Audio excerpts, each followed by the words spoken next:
When I refused to marry a man my father chose, he called me a disgrace and publicly disowned me. I lost my home, my job, my name. For years, he paraded my sister as the perfect one, until his business was audited and I was the lead investigator. When he walked into the room and saw me sitting at the end of the table, he turned white. I smiled and said, "Remember when you said I'd never amount to? I was raised in Lancaster, Pennsylvania. Amish country, touristy now but still quiet, still old school."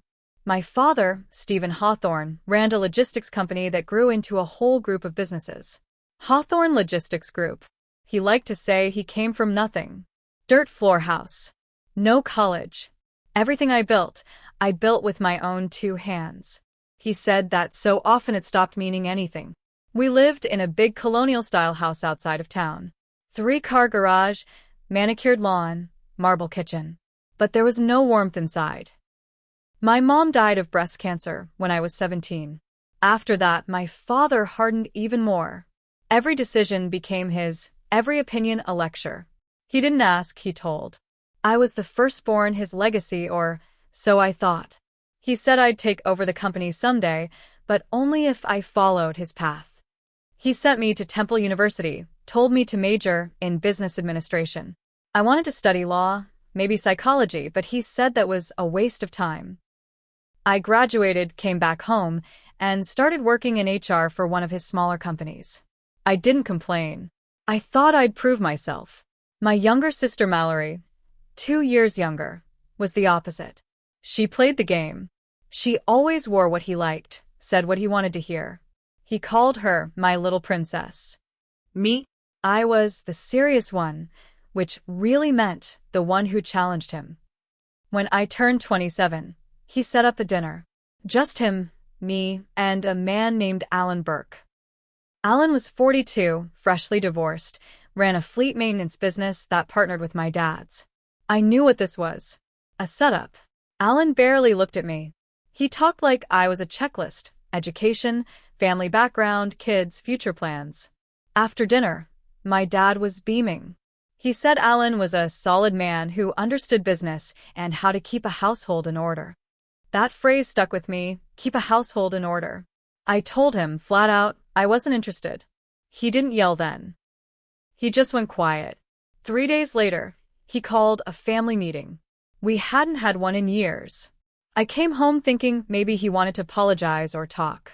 He stood in the living room in a suit like it was a boardroom. Mallory sat on the couch, eyes down. He said I had embarrassed him, that I'd publicly disrespected the family by refusing Alan, that I was ungrateful and selfish, and that from that day on, I was no longer his daughter. It was fast. Cold. You're cut off, he said. No job. No inheritance. No name. Mallory never looked up. I moved out that night. My name was still on the lease, but he had my access shut off the next day. My work email was deleted. My accounts frozen. He told people I left on bad terms and had issues. Nobody from the company returned my messages. I had $700 in savings. I couch surfed, worked temp jobs. I picked up bookkeeping work wherever I could. I applied to Penn State's online accounting program, studied at night, worked days. No one reached out, not even Mallory. 2 years later, I passed the CPA exam. I sent out 90 resumes. Got 1 call back from the IRS. I took it. At first, it was small work, document reviews, minor fraud cases. I didn't think about my father. I had legally changed my name to my mother's maiden name, Hale. I didn't want anyone tying me to him. 5 years went by. I kept moving up. I earned a reputation: smart, thorough, relentless. Eventually, I got pulled into a special investigations unit. One day, I got a thick file. Several logistics companies. Suspicious vendor payments, over-reported fuel expenses, inflated asset purchases. Shell companies in Delaware, Wyoming. Someone was funneling money. I flipped the page. Hawthorne Logistics Group. I stared at it for a long time. I didn't tell anyone. I didn't need to. We don't recuse unless there's a conflict. There was no conflict. Just history. I led the forensic team myself. We reviewed their books, traced their shell entities, subpoenaed communications. The deeper we dug, the more rot we found. Millions in fake write-offs, kickbacks, unreported income. Then we scheduled the audit presentation. My team rented a conference room in Philadelphia. We told them to bring legal counsel. The day of the meeting, I wore a navy suit. Simple. No jewelry. Hair tied back. They walked in Stephen, Mallory, 2 attorneys, and his CFO. He looked older, heavier, but still walked like he owned the place. He didn't recognize me right away. I stood up and extended my hand. Mr. Hawthorne, I'm CPA Hale. Lead investigator. He froze. His hand hung in the air. Then he looked down at my nameplate. His mouth twitched. His face went white. I smiled and said, "Remember when you said I'd never amount to anything?" Then I sat down, opened the file, and started reading the charges. He didn't say a word. Not yet. But that was the day everything started to unravel. For him, for Mallory, for the company. He didn't speak during the first hour of the meeting. Neither did Mallory. She kept her eyes on the table, hands folded neatly, like she was praying this would all go away. As I walked them through the audit summary, misreported vendor expenses, falsified equipment depreciation, undeclared offshore transfers, my father's lawyer kept glancing at him like he was waiting for instructions. But Stephen Hawthorne wasn't used to being powerless. He wasn't used to being under anyone, especially not me. I didn't look at him again until the end, when I said, "You'll receive the full report and findings in writing within 5 business days. Expect a follow-up regarding possible criminal referrals." That's when he finally spoke. He didn't look at me, he looked past me, at the IRS director sitting 2 seats down. "This is personal," he said. "She should have recused herself. This whole thing is a vendetta." The director raised an eyebrow. "We weren't aware of any personal relationship. Ms. Hale's work has been peer-reviewed and fully compliant." He turned to me. "What do you want?" His voice dropped. "Money? An apology?" I stood up slowly. "I want the truth on paper and for the consequences to match the damage you cause." His face hardened. "You'll regret this." The meeting ended, but the real fallout had just begun. Over the next month, we dug deeper. Turns out it wasn't just tax fraud. It was labor violations, falsified safety reports, illegal subcontracting with companies that weren't licensed in state. I passed the files to the Department of Labor and the State Attorney General's office. News broke fast. Local media ran the story first. Lancaster business tycoon under investigation for multi-million-dollar fraud. Then regional outlets picked it up. Interviews with laid-off workers, vendors who were never paid. People started talking. Mallory tried to get ahead of it. She posted a statement on LinkedIn about being shocked and saddened and claimed she had no involvement in the financial operations. But I had emails. She signed off on several fake invoices. The pressure cracked her first. One day, I got a subpoena request from her attorney. She wanted immunity in exchange for evidence against our father. I said nothing, just forwarded it up the chain. Weeks later, a former Hawthorne Logistics CFO flipped too.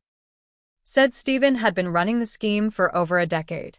Mallory helped scrub the books before audits. They even created fake employee files for ghost workers. The grand jury started building their case. And yet, even with all that, what got me most was a voicemail I got in the middle of it all. It was my father. He sounded tired, slower than I remembered. "I don't know what you think this proves," he said. "But you were always too emotional for this world. You won't last.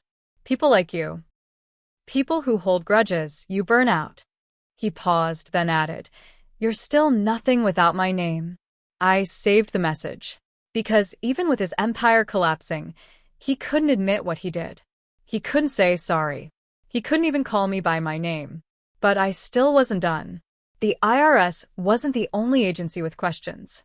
His investors, business partners, and private bankers were about to come knocking. I wasn't just pulling apart a company. I was about to burn down the myth of Stephen Hawthorne. And I had receipts. 2 months after the media storm hit, my father vanished. Not literally. He wasn't on the run. But he pulled out of public life completely. Closed his social media accounts. Resigned from the board of directors. Stopped responding to subpoenas. His lawyers began delaying everything. Illness claims. Scheduling conflicts. One even claimed he was mentally unfit to stand deposition. I didn't believe it. Not at first. But then I heard from an old coworker, someone I trusted, who still worked in the outer circles of the logistics industry. She told me something strange. Stephen was liquidating assets behind the scenes.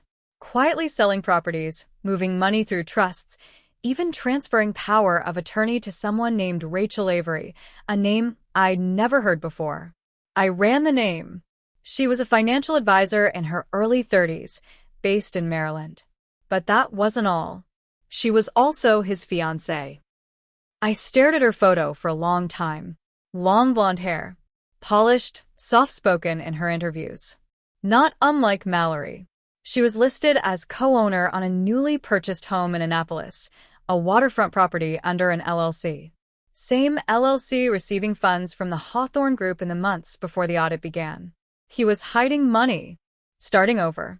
With a woman barely older than his daughters. I submitted a motion to seize assets tied to the LLC. We found $3.2 million transferred over 12 months. Enough to trigger a secondary criminal probe. That's when Rachel came into play. Her lawyer contacted us. She was ready to cooperate. Claimed she didn't know the source of the money. Claimed Stephen lied to her about his finances and was now threatening her if she didn't help him move what's left.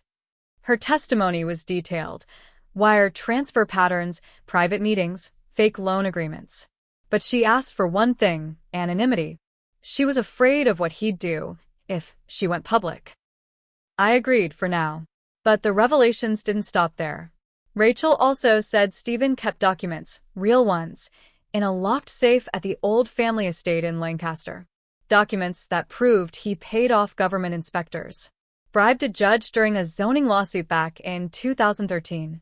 Names, dates, signatures. The kind of evidence that could ruin more than just him. Problem was, the house was still under his name. And we had no warrant yet. That's when Mallory reached out, for the first time in 6 years. She emailed me. One line. If I help you get in, will that be enough to make them leave me out of it? I stared at the screen, heart pounding. She was cracking. She wanted out. And now I had a choice. Trust the sister, who turned her back on me, or use her like she used me. I hadn't decided yet. But the house, the vault, the truth, it was all within reach. And if I got my hands on those files, I wouldn't just destroy Stephen Hawthorne's business. I'd take down everything he built. From the inside out. I agreed to meet Mallory. Neutral ground. A cafe in Harrisburg. She looked different, tired, thinner, too polished. She wore the kind of expression people get when they've been holding in panic for too long. But she still had that soft, practiced voice. The one she used at fundraisers and holiday dinners, the voice she learned from our father. We sat at a corner table. No hacks. No paledis. Just cold coffee and silent tension. She slid a manila folder across the table. Inside were blueprints of the Lancaster estate. She had the security codes, entry schedule, even the make and model of the safe hidden in the office floorboards. I don't want immunity, she said. I want protection. If this explodes, I need to disappear. You know what he's capable of.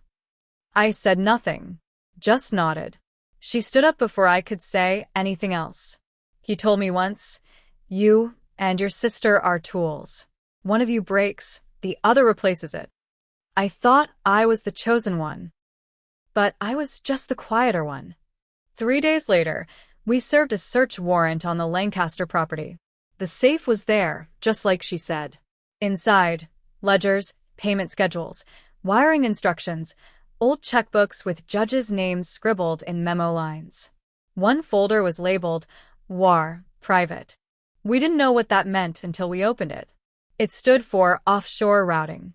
He'd been laundering through shell companies in Luxembourg and Cyprus for over 10 years. This wasn't tax evasion anymore. This was full-scale financial conspiracy. The DOJ got involved. SEC too. They moved fast. Faster than I expected. Within 2 weeks, Stephen was arrested at a private airfield outside Annapolis. He had cash, a burner phone, and a briefcase with passports under 3 different aliases. Mallory disappeared the next day. Witness protection.